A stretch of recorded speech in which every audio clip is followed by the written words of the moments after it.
उद्धव का ब्रजगमन, उद्धव गोपी संवाद, उद्धव जसोदा संवाद, उद्धव नंद संवाद,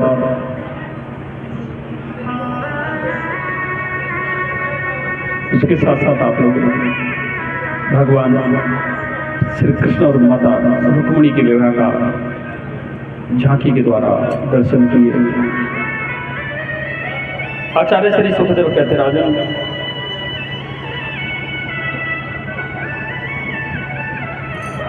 मथुरा नरेश राजा कंस को 2 पत्नी है,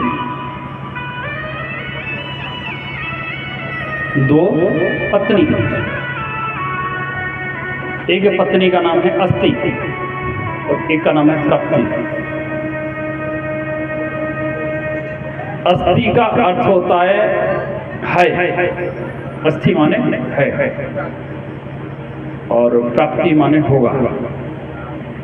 कंस मतलब अभिमान, कंस अस्ति यानी अभिमान है, कंस प्राप्ति या अभिमान होगा।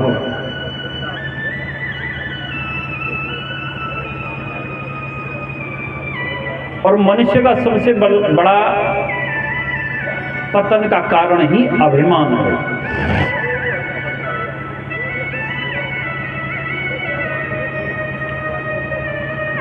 हम तो प्यारे रावण का भी नहीं रहा,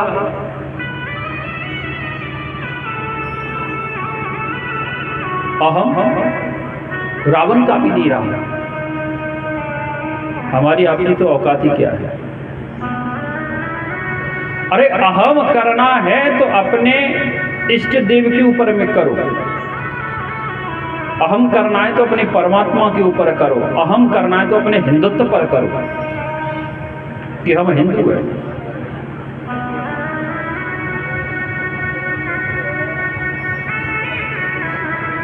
क्योंकि हम हिंदू होते हुए भी हमारी दशा कनकटे गधे की जैसी है। एक गधा जो है उसके कान कट गए, उसकी जैसी।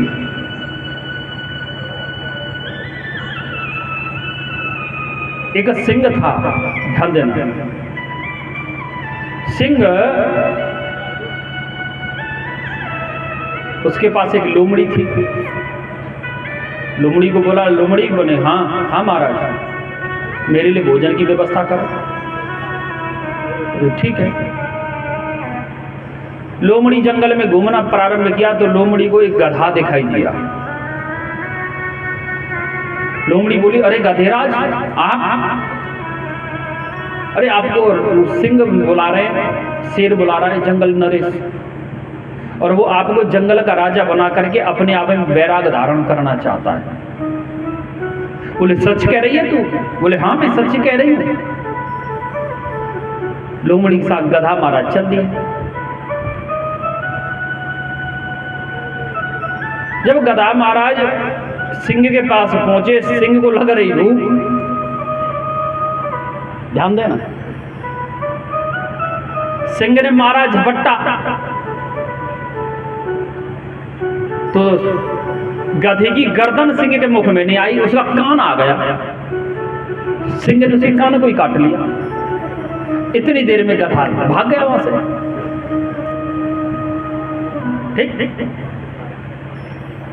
अब लोमड़ी को डांटने लगा सिंह, अरे ये तो भाग गया। बोले तुम चिंता मत करो, मैं दोबारा करूंगी व्यवस्था। फिर दोबारा गई। अरे गधेराज आप तो भाग गए डर की वजह से। बोले कि तू पागल है गई, वो तो मुझे खा जाता। अरे वो खाता नहीं। बोले उसने देख मेरा कान काट दिए। अरे इसीलिए तो कहते हैं आप गधे हो, कान नहीं काटे। वो कान से राजा सिंह राज ने इसलिए आपके कान काटे ताकि जो आप मुकुट पहनिएगा तो मुकुट सुगमता से आपके सिर में आ जाए, इसलिए कान काटे। क्योंकि कान मुकुट पहनने में दिक्कत देता, परेशानी देता।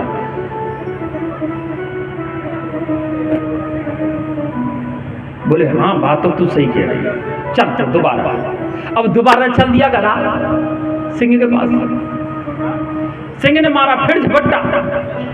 इस बार उसके गर्दन वगैरह शरीर वगैरह हाथ में मुंह में नहीं आया, उसकी पूंछ उसके मुंह में फंस गई तो पूंछ ही काट ली गधा की। गधा फिर भाग गया। लोमड़ी को सिंह फिर डांटने लगा कि ये क्या हुआ। बोले रुक जाओ, मैं फिर व्यवस्था बना के लाऊंगा। फिर गधा को जाके बोली, गधेराज तुम तो बड़े मूर्ख हो। बोले क्यों? माने देखियो, अब पहले कान काट दिया, मेरी पूंछ भी काट रही। अरे भले आदमी पूंछ इसलिए काट रही कि काम तो इसलिए काटे मुकुट सही से आएगा, और पूंछ इसलिए काटी जब आप सिंहासन पे बैठेंगे तो पूंछ आपको परेशानी नहीं देगी, इसलिए पूंछ काटी। अरे हाँ, बात तो सही कह रही है। तो चल सिंहराज से फिर दोबारा मित्रता। अब गधा फिर आ गया। इस बार सिंहराज को हपट्टा चढ़ गया और उसकी गर्दन दबोच के उसकी हत्या कर दिया।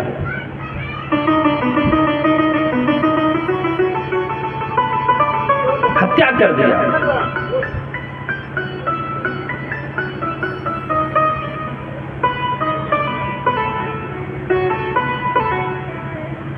अब जब उसकी हत्या कर दिया, सिंह बोला कि लोमड़ी, बोले हाँ, अब इसे बाहर ले जाओ, इसकी चमड़ी छील करके इसका फेफड़ा, इसका गुर्दा, इसका दिमाग मेरे पास ले आना, बाकी तुम खा लेना। लोमड़ी तो होती चालाक है। बेर अंगूर उसके मुंह में आ जाए तो मीठे, नहीं तो खट्टे। अब लोमड़ी बाहर ले गई, उसकी चमड़ी बमड़ी छील छाल करके व्यवस्था करके, जैसे हम लोग यहाँ करते हैं ना मुर्गा की, वो बकरे की, खसी की बहाना लगाते थे, मेरे बेटा है जाएगा 2 खसी चढ़ाऊंगी पूर्णिया कामाख्या मैया में, है ना। चढ़ाई कर रही है बात, तुम काट कूट के अपने पेट की व्यवस्था बना रहे। वो मैया को ठप्पो लगे हो, तो मैया का नाम को ठप्पो लगे हो ताकि हमें कलंक न लगे। बोले क्या है? बोले हम तो मैया को भेंट चढ़ाए क्या है, तो फेंक जाता बेकार में, सड़ जाता, इसमें कीड़ा पड़ जाते, दुर्गंध आती, तो इसलिए अपने पेट में ले गए।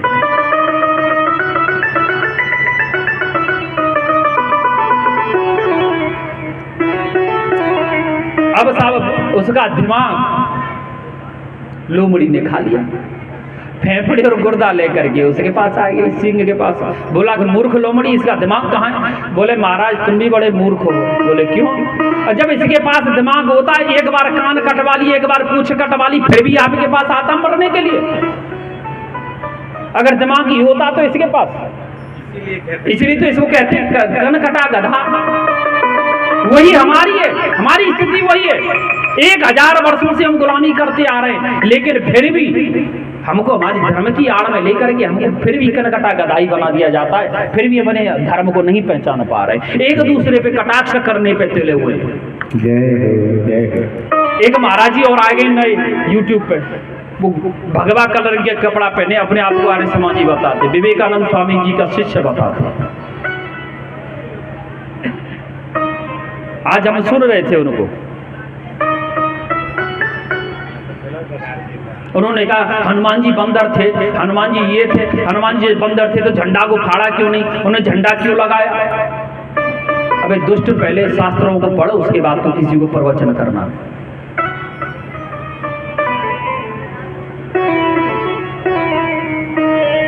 और सबसे बड़ी विडंबना हमारी और तुम्हारी अपनी बुद्धि की है। एक दूसरे को जो कटाक्ष करते हैं, यही सबसे बड़ी विडंबना है हमारी। हम शायद आपको याद होगा पहले दिन भी यही बात बोले थे आप लोग।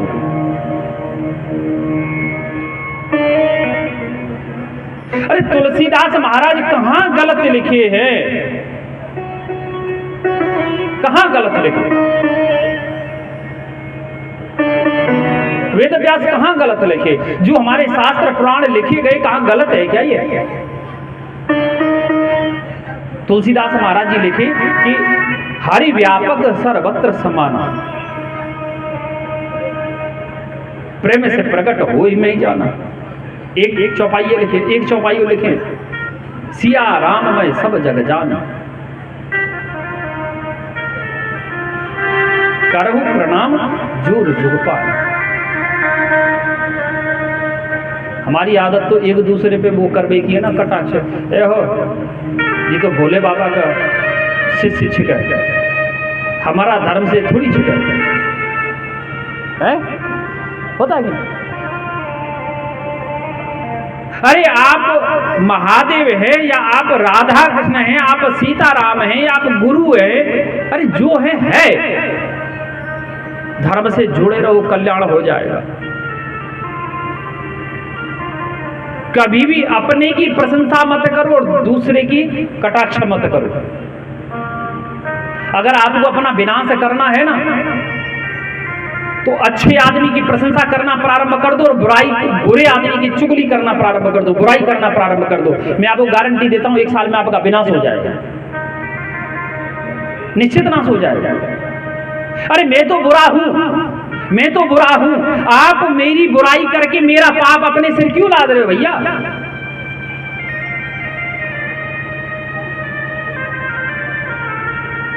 इसी कारण हम अपने धर्म से गिरते हुए जा रहे हैं। किसी की परवाह मत करो, कौन हमें क्या कह रहा है। हमें अपने इष्ट को देखिए, कोई कहता है कि बोले महाराज जी मैंने गुरु किसको बनाना चाहिए। एक व्यक्ति से भेंटा हुआ, बोला महाराज जी मैंने महादेव जी को गुरु बना लिया है और मैं चाहता हूँ राधा रानी को गुरु बना ले। क्यों बना लेगा भाई राधा रानी गुरु? तो इसका मतलब तुझ में खोट है, गुरु में खोट नहीं है। तो सबसे बड़ा तो गुरु महादेव ही है, सबसे बड़ा संत तो महादेव है। फिर दूसरी जगह काहे भटक रहे हो आप? इसका मतलब आपको अपने गुरु के ऊपर भरोसा नहीं है, और जहां भरोसा नहीं है वहां कुछ नहीं। विश्वास नहीं है तो कुछ नहीं। विश्वास हो फलदायक।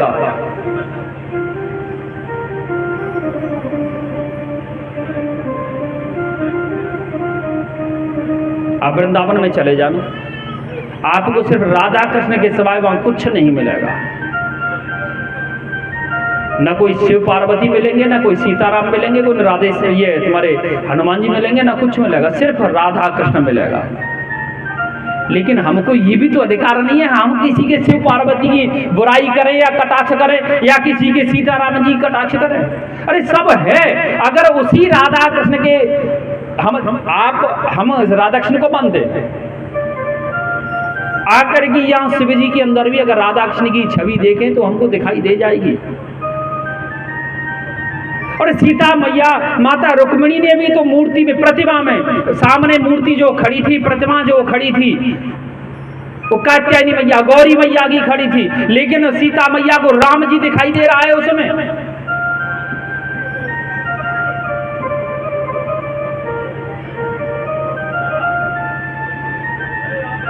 गोपियां कात्यायनी गौरी पार्वती मैया की पूजा करती थी। कात्यायनी च महामाये महायोगिन्य धीसुरी नंद गोपसुतम देवी पति में गुरुदेव नमः। हे गौरी, हे माता, कन्या को हमें पति रूप में प्राप्त करा देना।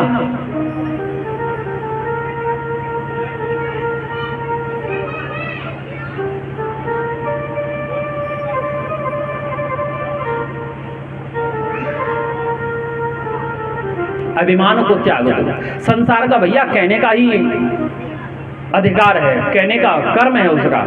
एक साधु बैठे हुए थे कुआं पे। यहाँ तो कुआं नहीं होते हैं ज्यादा, इतने बिहार में बहुत कम होते हैं। कुआं तो देखे होंगे आप लोगों ने। कुआं पे बैठा हुआ था एक साधु। तो साधु जो बैठे थे उनको बैठे बैठे थकावट होने लगी, तो हाथ का तकिया बनाए और वहीं कुआं के किनारे लेट गए। क्योंकि कुआं के किनारे जब लेटते हैं ना तो वह कुआं से अंदर से ठंडापन महसूस होता है।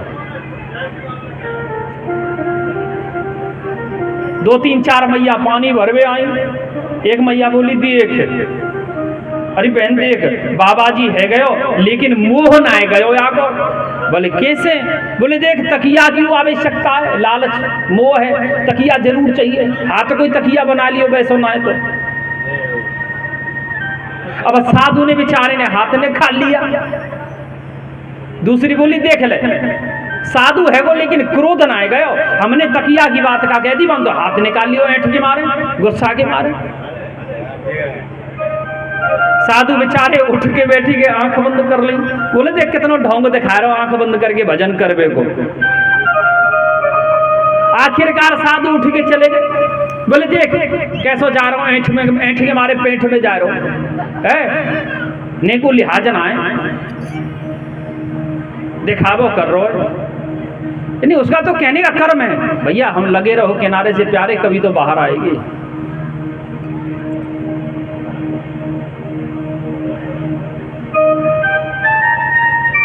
कंस की 2 पत्नी है, अस्थि प्राप्ति। जा करके कंस की पत्नियां हैं मगध, नरेश, जरासंध की पुत्री।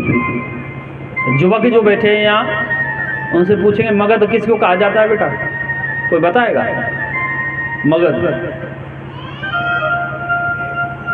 कोई है बताने वाला? हाथ उठा के बताओ मगध। आप नहीं भूलिएगा, तभी तो कहिए अगर रामचरितमानस को पढ़ लेते तो बेटा पत्नी हमारी स्टेशन में नहीं छूटती। अरे जिस राज्य में रह रहे हो तुम्हें उसी का नाम नहीं पता है तो क्या पता होगा जीवन में, क्या करोगे अपनी लाइफ में? बिहार का नाम ही मगध है, बिहार को ही मगध कहा जाता है, मगध देश। अब बंटवारा कर दिया, झारखंड हो गया, बिहार हो गया, पूर्वी चंपारण हो गया, ये मिथिलांचल हो गया, ये मैथिल हो गया, ये हो गया। बिहार को मगध कहा जाता है, सबसे पहला नाम है मगध। मगध नरेश थे एक राजा जरासंध। जरासंध की पुत्रियां हैं अस्थि और प्राप्ति। जरासंध के पास एक कुबलिया पेड़ नामक हाथी था। उसने संकल्प किया जो इस हाथी को 10 कदम पीछे कर देगा अपनी शक्ति से तो मैं अपनी दोनों पुत्रियों के विवाह करूंगा। कंस आया तो एक ही हाथ से उसको पीछे कर दिया। अस्थि प्राप्ति का विवाह हुआ। जब अस्थि प्राप्ति ने कंसवध के बाद आकर के जरासंध को सारा वृतांत बताया, पूरे पृथ्वी पर एकमात्र जरासंध ही ऐसा राजा था जो किसी से पराजय नहीं हुआ, क्योंकि अवध था, वो मरने वाला नहीं था किसी से जल्दी। जरासंधी, जरा के द्वारा संधि के आ गया जरासंध। जरासंध का जन्म एक मां के गर्भ से नहीं हुआ, 2 माताओं से पैदा हुआ। जरासंध के पिता महाराजों को एक साधु ने फल दिया। वो उनकी 2 पत्नियां हैं, वो दोनों पत्नियों से समान प्रेम करते थे। फल काट करके दोनों पत्नियों को आधा आधा खिलाया। दोनों माताओं ने फल खाया, दोनों गर्भवती हुई, बच्चे जन्म दिए। तो आधा बच्चा आधा बच्चा माता के एक गर्भ से पैदा हुआ और आधा बच्चा दूसरी माता के गर्भ से पैदा हुआ। मरा हुआ बच्चा था, वो जंगल में जाकर के फेंक दिया, गाड़ देते हैं जमीन में। जरा नामक राक्षसी आई, उसने दोनों भाग उठाए अपने खाने के लिए, और जैसे ही उससे वो जुड़े, छू गए, आपस में स्पर्श हो गए, वो बच्चा जीवित हो गया। जरा के द्वारा संधि किया गया, इसलिए उसका नाम जरासंध पड़ा। जरासंध के पास 23 अक्षौणी सेना है, लेकर के मथुरा पे आक्रमण कर दिया।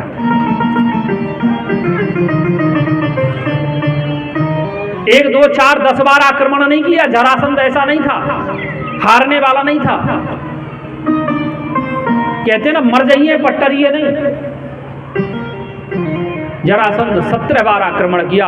18वीं बार क्या किया, वो ब्राह्मणों को 11,000 ब्राह्मण तपस्या पे बैठाया और उनको कहा कि देखो मैं आक्रमण करने जा रहा हूं, अगर मैं पराजय हो जाऊंगा तो आपको मृत्यु दान करूंगा, और विजयी हो जाऊंगा तो आपको धन दान करूंगा। दान आपको दोनों तरफ से लेना होगा, इसलिए मैं मथुरा पे आक्रमण करने जा रहा हूं। 11,000 ब्राह्मण पूजा पे बैठ गए। अब पूजा कौन कर रहे हो? मां तो अपने प्राण बचावेगी मच रही है। बोले जी मार देगो हमें। सब 11,000 ब्राह्मण भगवान से प्रार्थना किए, प्रभु इस राक्षस से हमारी प्राण रक्षा करो। इधर जरासंध जब मथुरा पे आक्रमण किया तो कन्हैया बोले बलदाऊ, बोले हाँ क्या ना, बोले नाना जी तो फिर आए गए युद्ध कर पे 18वीं बार। बोले आने तो क्या फायदा है, युद्ध करेंगे, डरना थोड़ी है। कन्हैया बोले बलदाऊ मैं चाह रहा हूं या बार भाग चले भाई। बोले काना अगर भागेगो तो संसार में अपयश है जाएगा, हमारी बदनामी है जाएगी, डरपोक कहेंगे लोग हमसे, कायर कहेंगे, भगोड़ा कहेंगे।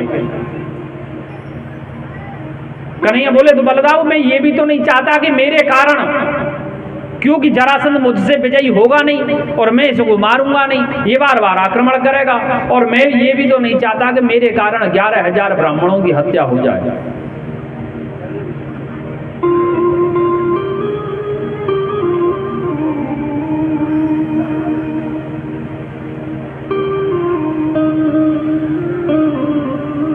तो बोले क्यों? बोले ये 11,000 ब्राह्मणों को पूजा पे बैठा के आया। तो बोले सोच कर रहो कन्हैया भाग। दोनों भाई भागना चालू कर दिए। जब भागे भागते भागते एक पहाड़ी के ऊपर चढ़ गए, वहाँ कालियवन नामक राक्षस का श्री राजा मुचकुंद के द्वारा गोविंद उद्धार कराए।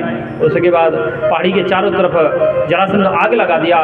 इधर भगवान जब भागे तो भगवान का भागने पर जरासंध शोर मचाने लगा, कायर है, भगोड़ा है, डरपोक है, रणछोड़ है, रणछोड़ है। तो गोविंद का एक नाम और पड़ गया, रणछोड़ राय।